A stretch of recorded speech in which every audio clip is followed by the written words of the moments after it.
was a good performance. The problem that it was our start, because we conceded 2 goals.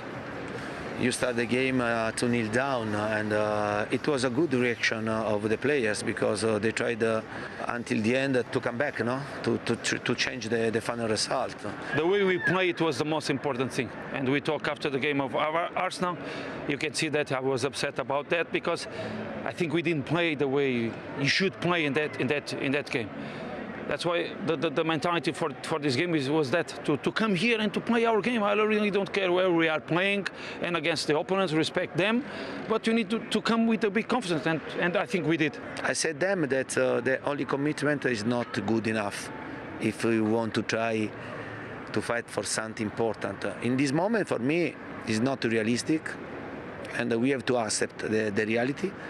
And I think also the whole environment has to understand this.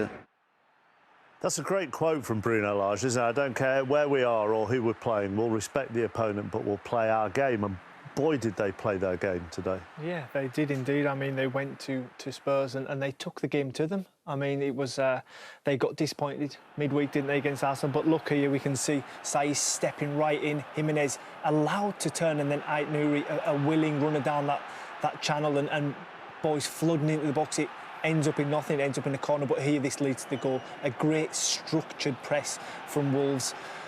I mean, we see Davies hooking it down the line right into Dendonkey's first thought, forward pass into the box. Semedo cuts it back, and they're committing 7 players forward here early on away at Tottenham. And, I mean, this is a comedy of errors here. That's to say the least how this comes about. But, again, picking up pockets of space, spreading the ball. Semedo chops inside. Look at the space Pedence's got on the edge of the area here. He pulls a great save out. But, I mean, this is all great from Wolves. But they had the ability to do both things. They could press you high, but when they want to kind of sit in, they're compact. Look at the amount of bodies they have around. And when they win the ball, the key component to this is how they spread out, because this is what is tearing teams apart. It's what caused Tottenham so many problems today. That was all at the attacking end. And the defensive element, Kilman was solid when called upon. He's having a top season, Max Kilman is. And then Sarr in goal, because Tottenham did try in the second half at the top end of the pitch, but when called upon, he was brilliant, as he has been all season. You're praising every facet of their game there, aren't you? From how they defended, to how they pressed, to what their structure was, to how they attacked, even to the goalkeeper as well. There was nothing that went wrong for them.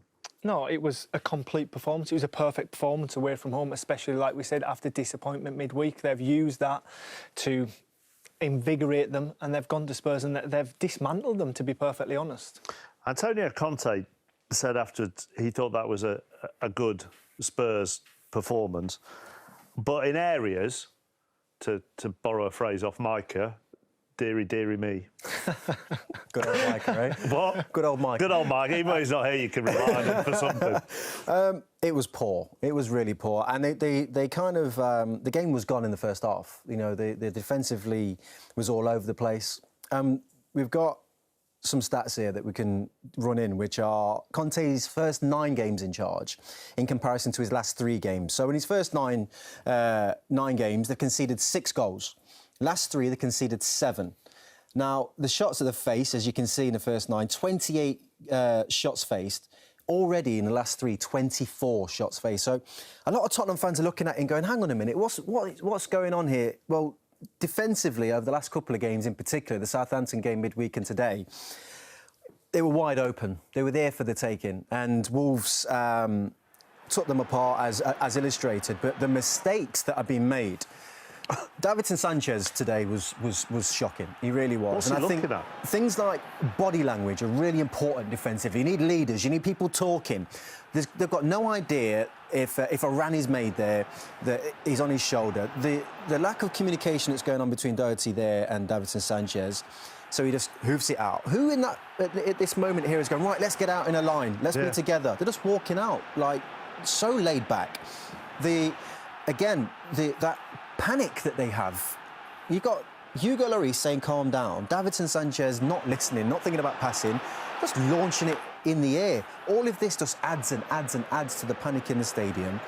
And then the captain today. These are 2 really bad mistakes in my opinion. I'm not a goalkeeper, but that needs to go wide. That is as bad as you're going to see from what is supposed to be a top-level goalkeeper, just, you know, flapping at it like that. Wolves were a pressing side, so if they're pressing you... Beat it. Kick it. Why are you playing into their hands with passes like this on a shocking pass? Then Ben Davies backs that up with a poor clearance. The spaces that Wolves had to play into in this first half, it could have been 4-5 easily. They were all over the place and they got exactly what they deserved. And just to kind of reiterate how bad this performance was, I think, from Davinson Sanchez, Podence is 17 yards away from him. All you got to do is take a nice touch and set your team forward. Shocking touch, followed by another terrible touch. And before you know it, you're up against it and it could have easily been a penalty and you've been 3-0 down. He's got a lot of problems, Antonio Conte, a lot of problems. And part of those problems are the balance, and lots of managers have this, between attacking and defending, and how much you have that stability and how much you risk it a little bit. I mean, these stats are also really, really interesting. When Dyer, Hjulberg and Skip all start, they haven't conceded a goal, haven't Tottenham. When they don't, they've conceded 13 in 7. So that balance is a real struggle. Yeah, well, I mean, the balance between... There was no balance today. Well, there was no attack or defence, to be perfectly honest. They were all at sea, and I think we mentioned Davinson Sanchez there. Dyer seems to be a real linchpin in there that seems to have a calmness around him, doesn't he? And that seems to spread throughout the defence. And without him, he's a big miss. He's a really big miss for Spurs. Now, the flip side to that, you know, Tottenham fans will be calling out for a ball player in midfield, somebody who can pass the ball forward and break the lines. I've been on there calling for it for a while. And there might be an argument to say, well, if you've got 3 centre-halves on the pitch and 2 kind of defensive-minded wing-backs, do you need 2 sitting-centre midfield players?